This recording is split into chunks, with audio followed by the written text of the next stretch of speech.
আল্লাহ আমার প্রভু, আমার নাহি নাহি ভয়। আমার নবী মোহাম্মদ, আমার নবী মোহাম্মদ। আসসালামু আলাইকুম ওয়া রাহমাতুল্লাহি ওয়া বারাকাতুহু। ইন্নাল হামদালিল্লাহ ওয়া শুকরুলিল্লাহ ওয়াসসালাতু ওয়াসসালামু আলা রাসূলিল্লাহ ওয়া আলা আলিহি ওয়া সাহবিহি ওয়া মান তাবিআহুম বিইহসানিন ইলা ইয়াউমিদ্দিন, আম্মা বাদ। স্বাগত জানাচ্ছি হেরার পথে ইসলাম অনুষ্ঠানে। পুরো অনুষ্ঠান জুড়ে সাথে আছি আমি ডক্টর মোহাম্মদ আব্দুল মাহবুব।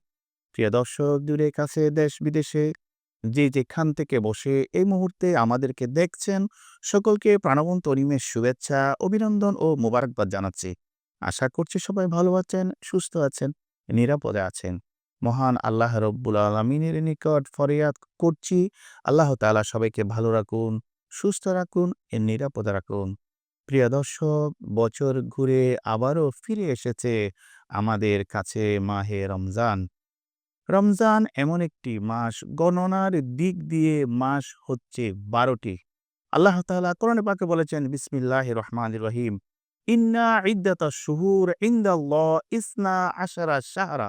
এই পর্বে হেরার পথ ইসলামী অনুষ্ঠানে আমাদের আজকের আলোচনার আলোচ্য বিষয় হচ্ছে স্বাগতম মাহে রমাদান। এই বিষয়ের উপর কথা বলবার জন্য স্টুডিওতে আমন্ত্রিত অতিথি হয়ে উপস্থিত হয়েছেন প্রচিত যশা ইসলামী চিন্তাবিদ, ইসলামী ব্যক্তিত্ব, প্রখ্যাত আলেমী দ্বীন, চট্টগ্রাম বিশ্ববিদ্যালয় আরবি বিভাগের সম্মানিত অধ্যাপক ডক্টর মোহাম্মদ জাফরুল্লাহ। আসসালামু আলাইকুম রহমতুল্লাহি ওবরকাত। ওয়ালাইকুম আসসালাম ওয়া রাহমাতুল্লাহি ওয়া বারাকাতুহু। শুরুতে আপনাকে রমজান শরীফে স্বাগত জানাচ্ছি, শুভেচ্ছা জানাচ্ছি, অভিনন্দন জানাচ্ছি, মোবারকবাদ জানাচ্ছি। আপনাকে এবং আমাদের সকল দর্শক শ্রোতাকে আন্তরিক অনিমেষ শুভেচ্ছা জানাচ্ছি যে আজকে একটি মোবারক দিনে, মোবারক মুহূর্তে, গুরুত্বপূর্ণ সময় আমরা রমজানকে নিয়ে, রমজানকে স্বাগত জানিয়ে অনুষ্ঠানে বসার আল্লাহ আমাদেরকে তৌফিক দান করেছেন। এজন্য আল্লাহর দরবারে শুকরিয়া আদায় করছি। মোহতারাম, আমি শুরুতে যেটি বলেছিলাম, গণনার দিক দিয়ে মাস হচ্ছে ১২টি। সেই ১২টি মাসের মধ্যে রমাদান শরীফ, কোরআন শরীফের মধ্যে এই মাস সম্পর্কে আল্লাহ তাআলা বলেন, শাহরুর রমদান আল্লাযী উনজিলা শাহরু রমাদানাল্লাযী উনজিলা ফীহিল কুরআন। আল্লাহ রাব্বুল আলামিন আমাদেরকে এই মাসটি দিয়েছেন তাকওয়াবান করবার জন্য, মুত্তাকি বানাবার জন্য, পরহেজগারি বানাবার জন্য, সত্যিকারের মানুষ হবার জন্য, রাসূল করিম সাল্লাল্লাহু আলাইহি ওয়াসাল্লামের উম্মত হবার জন্য, এবং পুরো মাসটি বাকি ১১টি মাসের প্রশিক্ষণ। তো যেহেতু আমরা হেরার পথে প্রতি বছরের ন্যায় এবছরও আমরা যে অনুষ্ঠান সাজিয়েছি, শুরুতে যে আহলান ওয়া সাহলান মারহাবা মাহে রমাদান, এইজন্য এই বিষয়টি আজকে আমরা এনেছি। শুরুতে রমজানকে স্বাগত জানিয়ে এবং এই মাস সম্পর্কে আপনি দর্শক শ্রোতা যারা পৃথিবীর প্রত্যন্ত অঞ্চল থেকে আমাদেরকে দেখছেন, যে আজকের বিষয়ের উপর আপনার গুরুত্বপূর্ণ আলোচনা রাখুন। আউযু বিল্লাহি মিনাশ শাইতানির রাজিম। বিসমিল্লাহির রহমানির রহিম। ক্বালা আল্লাহু তাআলা ফি কুরআনিহিল মাজিদ ওয়া ফুরকানিহিল হামিদ। শাহরু রমদান আল্লাযী উনজিলা ফীহিল কুরআন হুদাল লিন-নাস ওয়া বায়্যিনাতিম মিনাল হুদা ওয়াল ফুরকান। ফামান শাহিদা মিনকুমুশ শাহরা ফালইয়াসুমহু। সাদাকাল্লাহুল আলিয়্যুল আযীম ওয়া সাদাকা রাসূলুহুন নবিয়্যুল কারীম ওয়া নাহনু আলা যালিকা লামিনাশ শাহিদিন ওয়াশ শাকিরিন আলহামদুলিল্লাহি রাব্বিল আলামিন। আপনি যথার্থই বলেছেন যে আল্লাহ তাআলা কোরআন মজিদে ইরশাদ করেছেন, যখন থেকে আল্লাহ আসমান জমিন বানিয়েছেন তখন থেকে আরবি মাসকে, বছরকে ১২ মাসে বিভক্ত করেছেন। সেই ১২টি মাসের মধ্যে একটা মাস হলো রমজান মাস। তো আসমান জমিন যখন থেকে সৃষ্টি হয়েছে তখনই রমজান ছিল। কিন্তু রমজানের যে ফজিলত আমরা উপভোগ করছি বা আমরা ভোগ করছি, রসুল দু জাহা সরওয়ারে কায়নাত হুজুর মুহাম্মদ রাসূলুল্লাহ সাল্লাল্লাহু এর মত হিসাবে আমরা যেই ফজিলত উপভোগ করছি বা আমরা পাচ্ছি, সেটা কিন্তু অন্য কোনো নবীর উম্মতরা পান নাই। এখানে আমরা ২ টা জিনিস বলতে পারি। একটা হলো আমরা রাসূল করিম সাল্লাল্লাহু আলাইহি ওয়াসাল্লামের উম্মত হিসাবে সৌভাগ্যবান। অর্থাৎ আমরা সারা মাস ব্যাপী রমজান পেয়েছি। অপরাপর নবীর উম্মতদের উপর একদিন বা এরকম রমজান আমার সবসময় অথবা একদিন রোজা ফরজ ছিল, অথবা আইয়ামে বীজের রোজা ফরজ ছিল, এভাবে। কিন্তু আল্লাহ রাব্বুল আলামিন রাসূল করিম সাল্লাল্লাহু আলাইহি ওয়াসাল্লামের ওসিলায় আখেরি নবীর উম্মত আমাদেরকে সারা মাসব্যাপী সিয়াম সাধনার সুযোগ দিয়েছেন। সুযোগ দিয়েছেন। আমি সেই কথাটা বলতে চাচ্ছিলাম যে আমরা এই যে আয়াত কোরআন শরীফ আয়াত আপনি পড়েছেন সেখানে বোঝা যাচ্ছে যে আল্লাহ দুনিয়া সৃষ্টি করার সময় থেকে আসমান জমিন সৃষ্টি করার সময় থেকে এই পৃথিবী ১২ মাসে বিভক্ত ছিল। তখনও রমজান ছিল। হযরত আদম আলাইহিস সালাম দুনিয়াতে আগমন করার আগেও রমজান মাস ছিল। সুবহানাল্লাহ। হযরত আদম আলাইহিস সালামের জমানায় রমজান ছিল। নূহ আলাইহিস সালামের জমানায় রমজান ছিল। ইব্রাহিম আলাইহিস সালামের জমানায় ছিল। ১২ মাসে বিভক্ত ছিল বছর। কিন্তু এই ফজিলত যে ফজিলত আমরা পেয়েছি যে আল্লাহ তাআলা কোরআন মাজিদে অর্থাৎ যে গুরুত্ব কথাটা দান গুরুত্ব করেছেন। আরোপ যে কথা বলেছেন যেমন রমজান মাসে লাইলাতুল কদর আছে। ইন্না আনজালনাহু ফি লাইলাতুল কদর ওয়া মা আদরাকা মা লাইলাতুল কদর খায়রুম মিন আলফি শাহর। এই যে এ গুরুত্ব, তাৎপর্য যেটা আমরা পেয়েছি সেটা রাসূল করিম সাল্লাল্লাহু আলাইহি ওয়াসাল্লামের কারণেই পেয়েছি। যেহেতু রাসূল করিম সাল্লাল্লাহু আলাইহি ওয়াসাল্লামের কারণেই আমরা এটা পেয়েছি, তো রাসূল করিম সাল্লাল্লাহু আলাইহি ওয়াসাল্লাম কিন্তু রমজানের স্বাগত জানিয়ে রমজানকে স্বাগত জানিয়ে সাহাবায়ে কেরামদেরকে নিয়ে একটা প্রশিক্ষণ কর্মশালা করতেন। এবং রমজান মাসের আগে শাবান মাসে এটা হাদিস শরীফে আছে, সিয়াসিত্তার সকল হাদিসে আছে যে রাসূল করিম সাল্লাল্লাহু আলাইহি ওয়াসাল্লাম শাবান মাসে খুব বেশি রোজা রাখতেন। ২-১ টা রোজা ছাড়তেন মাত্র। ছাড়লেও। না ছাড়লে তো রাখতেনই। তো কেন রাখতেন? হাদিসে পাকে এভাবেও আছে, শাবানু শাহরি বলেছেন। হ্যাঁ, এটা তো আছেই। কিন্তু রমজান মাসে মাসের ৩০ রোজা তো সকলের জন্য রোজা রাখা ফরজ। শাবান মাসে রোজা রাখা ফরজ না। যেহেতু রমজান মাস রোজা রাখবেন, সকল সাহাবায়ে কেরাম রোজা রাখবেন। তো রাসূল কিন্তু এ এই রমজান মাস আসার পূর্বেই রোজা রাখা শুরু করে দিতেন সাহাবায়ে কেরামকে শিক্ষা দেওয়ার জন্য, তারা যেন রোজার মাসের জন্য প্রস্তুতি নেয়। যেমন রসুল করিম সাল্লাল্লাহু আলাইহি ওয়াসাল্লাম শাবান মাসের ১ তারিখ রোজা রেখেছেন, ২ তারিখ রোজা রেখেছেন, ৩ তারিখ সাহাবায়ে কেরামরা দেখতেছেন রসুল ইফতার করতেছেন, কিছু খাচ্ছেন না। তার মানে সাহাবায়ে কেরামরা রসুলকে ফলো করতেছেন, তারাও কিছু খাচ্ছেন না, রোজা রেখেছেন। তার মানে এই রমজান মাসটা যেহেতু পরিপূর্ণভাবে ইবাদতের মধ্যে কাটানো যায়, কষ্ট যেন অনুভব না করে, হঠাৎ করে রোজা রাখলে মানুষের একটু কষ্ট হয়। তো আগে থেকে যদি প্রস্তুতি নিই আমরা রোজা রাখার, তাহলে শাবান মাসে রোজা রাখলাম, আমি রমজানেও রোজা রাখতে আমার আর সমস্যা হবে না। এই যে প্রস্তুতির বিষয়টা আমরা যে স্বাগতের আজকে আমাদের বিষয়বস্তু হলো রমজানকে স্বাগত জানিয়ে রসুলের প্রস্তুতি কেমন ছিল? তো রসুল করিম সাল্লাল্লাহু আলাইহি ওয়াসাল্লাম সাহাবায়ে কেরামকে নিয়ে এই কথাগুলো বলতেন। একটা কথা রসুল করিম সাল্লাল্লাহু আলাইহি ওয়াসাল্লাম আরো সুন্দর বলেছেন। সেটা হলো এটা বুখারী মুসলিম শরীফে মুত্তাফাক আলাইহি হাদিস।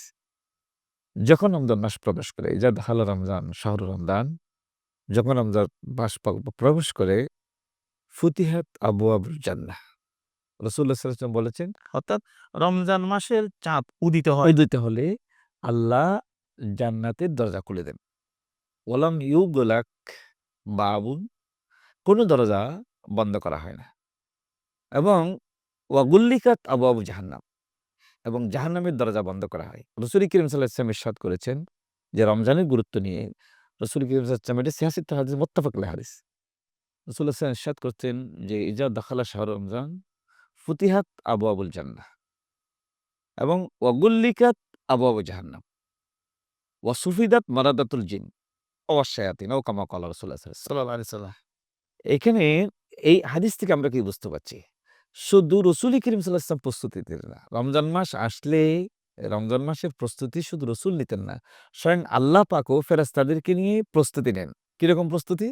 আল্লাহ ফেরেশতাদেরকে বলছেন, আমার রাসূলের উম্মতের উপর রমজান মাস আসছে।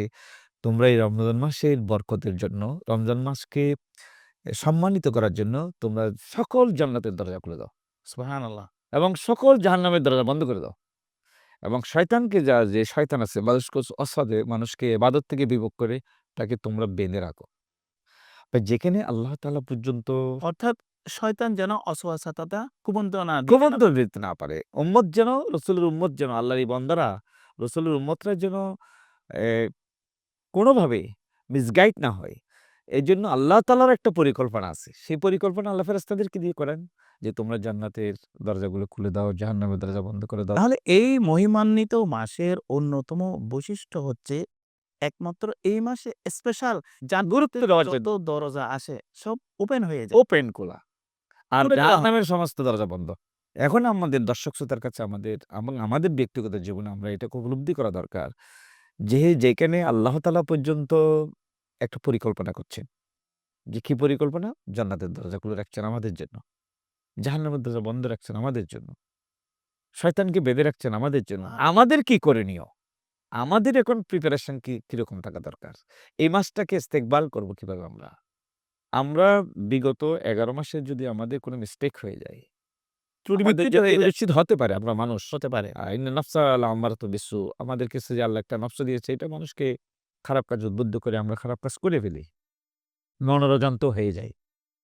যেহেতু আমাদের মনোরজান্ত বা খারাপ কাজ হয়ে যেতে পারে, ১১ মাসে আমাদের এ অনেক কাজ, অনেক আমরা অবহেলায় সময় নষ্ট করি।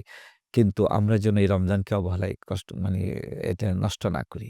কারণ এমন একটি সময়, একটি মুহূর্ত, একটা মুহূর্ত যেন আমাদের কাছে মিস না হয়, যে একটা রাত যেন আমাদের মিসতে না হয়, তাহাজ্জুদ যেন মিস্টেক না হয়, মিস না হয়, আমাদের তেলাওয়াতে কোরআন যেন মিস না হয়, আমাদের যেন নামাজের নওয়াফেল, ফরজ নামাজ তো আমরা পড়বই, প্রতিদিন পড়ি। কিন্তু এই রমজান মাসে যেন আমরা ফরজ নামাজ বাদে নফল নামাজও যেন আমাদের কখনো মিস না হয়। ইশরাকের নামাজ মিস না হয়, তাহাজ্জুদের নামাজ মিস না হয়, আওয়াবিন। নামাজ মিস না, আওয়াবিনের নামাজ মিস না হয়, তেলাওয়াতুল কুরআন মিস না হয় এবং নামাজে তারাবি যেন আমাদের মিস না হয়। সব দিক থেকে আমাদের প্রস্তুতি নিতে হবে। রমজানকে স্বাগত জানানোর এটা সবচেয়ে বড় আ কারণ হলো যে রমজান মাস রাসূল করিম সাল্লাল্লাহু আলাইহি ওয়াসাল্লাম বলেছেন, রমজানের ফজিলত যদি আমার উম্মত বুঝতো বা জানতো, তাহলে তারা আল্লাহর কাছে আবেদন করতো, আল্লাহ পুরা বছরটা আমাদেরকে রমজান করে দিলে বাকি ১১ মাসও। যেন রমজান হতো, আমাদের জন্য খুবই উপকার হতো। কোরআন মাজিদে আল্লাহ তাআলা ইরশাদ করেছেন, ওয়াযাক্কিরহুম বিআইয়ামিল্লাহ। আল্লাহর দিনগুলোকে তাদেরকে স্মরণ করিয়ে দাও। এই যে রমজানের চেয়ে আর ভালো দিন কি আছে ভাই? আল্লাহ কোরআন মাজিদে ইরশাদ করেছেন, ওয়াযাক্কিরহুম বিআইয়ামিল্লাহ। আবার রাসূল করিম সাল্লাল্লাহু আলাইহি ওয়াসাল্লামকে আল্লাহ সম্বোধন করে বলছেন, রসুল আপনি তাদেরকে, আপনার উম্মতদেরকে আমার দিনগুলো সম্পর্কে একটু স্মরণ করিয়ে দিন। তো আল্লাহর যত বড় দিন আছে, যে রমজান মাসের দিনের চেয়ে তো আর বড় দিন নাই। লাইলাতুল কদরের চেয়ে তো আর বড় দিন নেই। তো সুতরাং রসুল করিম সাল্লাল্লাহু আলাইহি ওয়াসাল্লামকে কোরআন মাজিদে আল্লাহ তাআলা এই দিনগুলো সম্পর্কে, রমজান সম্পর্কে আল্লাহ তাআলা তার উম্মতদেরকে বলার যে নির্দেশ দিয়েছেন। তো সেই নির্দেশ অনুযায়ী রসুল করিম সাল্লাল্লাহু আলাইহি ওয়াসাল্লাম সাহাবায়ে কেরামকে নিয়ে শাবান মাসের শেষে একটা লম্বা হাদিস আছে যে, তোমাদের কাছে একটা বড় মাস আসতেছে। সে আতাকুম শাহরুন মুবারাকুন, লম্বা হাদিস একদম। এটা মনে হয় আবু দাউদ তিরমিজির হাদিস। তো এই লম্বা হাদিসে আল্লাহ রসুল ইরশাদ করছেন যে, এত বড় একটা মাস আসতেছে, এত বড় একটা দিন আসতেছে। প্রিয় দর্শক, সময় হয়েছে বিজ্ঞাপন বিরতির। ততক্ষণ ফেরার পথে ইসলামী অনুষ্ঠানের সাথেই থাকুন। لبيك اللهم لبيك لبيك لا شريك لك لبيك إن الحمد দুই প্রমাণ গ্রুপের পক্ষ থেকে আপনাদেরকে আন্তরিক শুভেচ্ছা ও অভিনন্দন জানাচ্ছি। আমাদের এই দুই প্রমাণ গ্রুপে যাত্রা শুরু হয় 2012 সাল থেকে। হজ, উমরা, টিকেট, ভিসা সকল সার্ভিসগুলো আমরা এই একই ছাতার নিচে দিচ্ছি। আপনাদের এই সেবাগুলো গ্রহণ করার জন্য আমাদের পরিবার, এই দুই প্রমাণ পরিবারের সাথে আপনারা আস্থা রাখতে পারবেন, সেই প্রত্যাশা আপনাদের প্রতি রাখছি। আসসালামু আলাইকুম রহমতুল্লাহ। لبيك اللهم لبيك প্রিয় দর্শক, বিজ্ঞাপন বিরতির পর আবারও ফিরে আসলাম আপনাদের প্রিয় অনুষ্ঠান হেরার পথে ইসলামী অনুষ্ঠানে। মুহতারাম, ধন্যবাদ, আপনি চমৎকার আলোচনা রেখেছেন। শুরুতে আমাদের আলোচনার আলোচ্য বিষয় ছিল স্বাগতম মাহে রমজান। মহান আল্লাহ রাব্বুল আলামিন এই মহিমান্বিত মাস আমাদেরকে দিয়েছেন, আমরা যেন সত্যিকারের মুসলমান হতে পারি, ঈমানদার হতে পারি, তাকওয়াবান হতে পারি এবং পরকালে যেন নাজাত তথা মুক্তি পেতে পারি। এইজন্য এই মহিমান্বিত মাস আমরা পেয়েছি এবং বাকি ১১ মাসের যে আল্লাহ রাব্বুল আলামিনের ১১ মাসের মধ্যে যে এই একটি মাস, ১১ মাস বাদ দিলে একটি মাস, এই একটি মাসের এত গুরুত্বপূর্ণ তাৎপর্য নিয়ে আপনি চমৎকার আলোচনা রেখেছেন। বাকি বিস্তারিত আলোচনাগুলো আপনি একটু দর্শক শ্রোতার উদ্দেশ্যে বলুন। যে রসুল করিম সাল্লাল্লাহু আলাইহি ওয়াসাল্লাম রমজান মাসের পূর্বে সাহাবায়ে কেরামকে নিয়ে যে আলোচনা করতেন, বিভিন্ন হাদিসে বিভিন্নভাবে আসছে। সালমান ফার্সি রাদিয়াল্লাহু তাআলা আনহুর যে হাদিসটা এই প্রসঙ্গে খুবই প্রাসঙ্গিক। সেটা হলো এটা মুসনাদ আহমদের মধ্যে হাদিসটা বর্ণিত হয়েছে। হযরত সালমান ইবনে ফার্স সালমান ফার্সি রাদিয়াল্লাহু সালমান ফার্সি রাদিয়াল্লাহু তাআলা ইরশাদ করছেন যে, খাতাবানা রাসূলুল্লাহ সাল্লাল্লাহু আলাইহি ওয়াসাল্লাম ফি আখির শাবান, অর্থাৎ শাবান মাসের একেবারে শেষ। শেষে বলছেন, কাদ আযাল্লাকুম ইয়া আইয়ুহান নাস কাদ আযাল্লাকুম শাহরুন মুবারাকুম, শাহরুন আযীমুন। শাহরুন আযীমুন মুবারাকুন। তোমাদের কাছে এমন একটা বড় মাস, বরকতপূর্ণ মাস আসছে, যে মাসকে তোমরা মাসের বরকতটা অনুধাবন করে তার ইবাদত বন্দেগীর জন্য তোমরা নিজেদেরকে প্রস্তুত করো। সেজন্য রাসূল করিম সাল্লাল্লাহু আলাইহি ওয়াসাল্লাম বারবার সাহাবায়ে কেরামকে টাকাটা দিয়েছে। তাগাদা দিয়েছেন। সেখানে রাসূল কিছু ইরশাদ করেছেন, এমন মাস তোমাদের কাছে আসছে যে মাসের মধ্যে এমন একটি রাত আছে যে রাতটি ১০০০ মাসের চেয়ে উত্তম। যে মাসে নফল ইবাদত করলে ফরজের সওয়াব। ফরজের সওয়াব হয়। আবার ফরজ ইবাদত করলে ৭০ গুণ বৃদ্ধি করে সওয়াব দেওয়া হয়। আরো বেশি। আরো বেশি, এবং সেখানে এই কথা বলা হয়েছে যে কোনো রোজাদারকে যদি কোনো ইফতার করা হয়, ইফতার করানোর কারণে একজন রোজাদারকে যদি ইফতার করায়, ইফতার করার কারণে একটা রোজার সওয়াব দান করা হয়। তো একজন সাহাবী জিজ্ঞেস করলেন, যিনি গরীব সাহাবী ছিলেন, মানুষকে ইফতার করার মতো সামর্থ্য যার ছিল না। তো সাহাবী রাসূল করিম সাল্লাল্লাহু আলাইহি ওয়াসাল্লামকে জিজ্ঞেস করলেন, "ইয়া রাসূলুল্লাহ, ইফতার করানোর যদি এত ফজিলত হয়, আমরা তো গরীব, আমরা তোমার সামর্থ্য নাই যে আমরা কাউকে ইফতার করাবো।" তো রাসূল করিম সাল্লাল্লাহু আলাইহি ওয়াসাল্লাম তাকে ইরশাদ করে বললেন, তাকে সম্বোধন করে বললেন, "শোনো, তোমার কাছে কি এক ডুব পানি নাই? এক খেজুরের একটা মানে টুকরা নাই? ২ ভাগ করলে ১ ভাগ তুমি কাউকে দিতে পারো না?" ওই ১ ভাগ দিলেও, ১ ডুব পানি দিলেও কিন্তু একটা রোজাদারের ইফতার করানো হয়ে গেল তোমার জন্য, এবং একটা রোজার যে সওয়াব তোমাকে সে সওয়াব দেওয়া হবে। সুবহানাল্লাহ। তো এই হিসেবে এরকমভাবে রাসূল করিম সাল্লাল্লাহু আলাইহি ওয়াসাল্লাম লম্বা হাদিসে আরো ইরশাদ করেছেন যে, তোমরা এই রমজান মাসটা তোমাদের গুনাহ থেকে পবিত্রতা অর্জনের একটা বড় উপায়। এছাড়া অন্য হাদিসে রাসূল ইরশাদ করেছেন, আমাদেরকে এই জিনিসটা খুবই আমলে আনতে হবে যে ইন্নামাল আমালু বিন্নিয়াত। রাসূল করিম সাল্লাল্লাহু আলাইহি ওয়াসাল্লাম যে বারবার একটা কথা বলেছেন, তোমাদের নিয়তের উপর তোমাদের আমলগুলো নির্ভরশীল। তো এই কারণেই আমাদের নিয়ত কিরকম পরিশুদ্ধ হওয়া দরকার রমজানে, এবং আল্লাহর জন্য আমরা নিজেকে কতটুকু উৎসর্গ করতে পারি।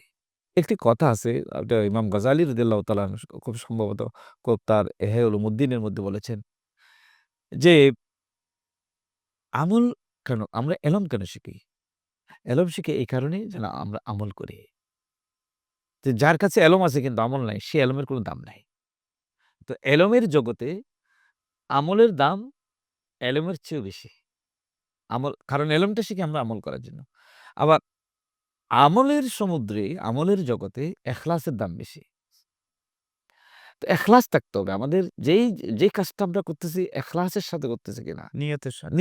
নিয়ত আমাদের পরিশুদ্ধ কিনা? আমরা আল্লাহর জন্য উৎসর্গ করছি কিনা? আমরা কোন রোজদারকে আমাকে মানুষ বলবে যে আমি অনেক কিছু দান করেছি এটার জন্য করতেছি, না আল্লাহর সন্তুষ্টি অর্জন করার জন্য? লিল্লাহিয়া। লিল্লাহি, যেটাকে আল্লাহ তাআলা বারবার বলেছেন মুখলিসিনা লাহুদ্দিন, যে তোমরা একটা কাজ করবে যেটা এখলাসের সাথে করবে। খালেসাতান লিল্লাহ। শুধুমাত্র আল্লাহর জন্য করবে। তো ওই যে এখলাসের কথাটা আল্লাহ তাআলা বারবার আমাদের কাছে স্মরণ করে দিয়েছেন। তোমরা যে কাজগুলো করবে সে কাজগুলোর মধ্যে যেন এখলাস থাকে। তো আমরা এই যে রমজান মাসটা আমাদের কাছে আসছে, সে মাসে আমাদের এখলাস, আমাদের নিয়ত পরিশুদ্ধ করতে হবে। যেন আমরা আল্লাহর কাছে তওবা করতে পারি, এবং আমাদের যে ভালো কাজের মধ্যে প্রতিযোগিতা করতে হবে। কারণ আল্লাহ তাআলা কোরআন মাজিদে ইরশাদ করেছেন, ফাস্তাবিকু ফিল খায়রাত। তোমরা ভালো কাজের মধ্যে প্রতিযোগিতা করো। সুবহানাল্লাহ। ওয়াসারিউ ইলা মাগফিরাতিম মির রাব্বিকুম ওয়া জান্নাহ আরদুহাস সামাওয়াতু ওয়াল আরদ উইদ্দাত লিল মুত্তাকিন। আল্লাহ বলেছেন তোমরা আল্লাহর মাগফিরাত কামানোর জন্য দৌড়াদৌড়ি করো। এই যে আল্লাহর প্রতিযোগিতা। ওই যে লম্বা হাদিস বলছিলাম, সেই লম্বা হাদিসে সালমান ফার্সি সেখানে আছে যে রমজানের ১ম দশক, সেই হাদিসে আছে। রমজানের আউয়ালুহু রাহমা আউয়ালুহু ওয়া রাহমাতুন আওসাতুহু মাগফিরা ওয়া মাগফিরাত আখিরুহু ইতকুম মিনান নার। মিনান নার। সে ১ম দশক তোমাদের এই আল্লাহর রহমতের দশক, তারপরে হলো মাগফিরাতের দশক, তারপরে হলো নাজাতের দশক। তো এই যে একটা দশক আমার আল্লাহর রহমত পাওয়ার দশক, সেখানে আমরা আল্লাহর রহমত কতটুকু অর্জন করতে পারলাম। আর ২য় দশক হলো মাগফিরাতের দশক। আল্লাহ বলছেন ওয়াসারিউ ইলা মাগফিরাতিম মির রাব্বিকুম। তোমরা আল্লাহর মাগফিরাত কামানোর জন্য দৌড়াদৌড়ি করো। প্রতিযোগিতা করো আল্লাহর কাছে। আল্লাহর কাছে। মাগফিরাতের জন্য। সারা রাত ক্ষমা আফের জন্য। ওয়া জান্নাহ, এবং জান্নাত লাভের জন্য। আরদুহাস সামাওয়াতু ওয়াল আরদ, যেটা জান্নাতে ক্ষমা লাভের বিনিময়ে তো জান্নাত। জান্নাত। তো সুতরাং আমরা যে আল্লাহ তাআলা বারবার বলছেন যে আল্লাহ আমাদেরকে কত করুণা করেছেন রাসূলের উম্মত হিসেবে, যে আমরা রমজান মাস পেয়েছি। যে আমরা রাসূলের উম্মত হিসেবে এখানে এই রমজান মাসে আমরা লাইলাতুল কদর পেয়েছি, এবং এই রমজান মাসে আমরা কোরআন মজিদ পেয়েছি, এবং এই রমজান মাসে আমরা নামাজে তারাবি পেয়েছি। সুবহানাল্লাহ। এখানে একটা জিনিস আমি বলে রাখি, সেটা হলো আল্লাহ রাসূল কারীম সাল্লাল্লাহু আলাইহি ওয়াসাল্লাম এই কথাও বলেছেন, "কাম মিন সাইমিন লাইসা লাহু ইল্লাল আতশ।" অনেক রোজার আছে, তাদের রোজাটা শুধু পানা উপবাস। উপবাস থাকা ছাড়া আর কিচ্ছু না। কাম মিন কাইম ইল্লাস সাহার। কত মানে এ মানে নামাজ পর্ব আছে। স্যার আপনি চমৎকার আলোচনা করেছেন। আমরা অনুষ্ঠানের শেষ প্রান্তে চলে আসছি। আসলে প্রতি বছরের ন্যায় হেরার প্রতি ইসলামী অনুষ্ঠানে আলহামদুলিল্লাহ এবারও শুরু হয়েছে। বিগত বছরও পুরো মাস ব্যাপী আমাদের এই হেরার প্রতি ইসলামী অনুষ্ঠান চলমান ছিল।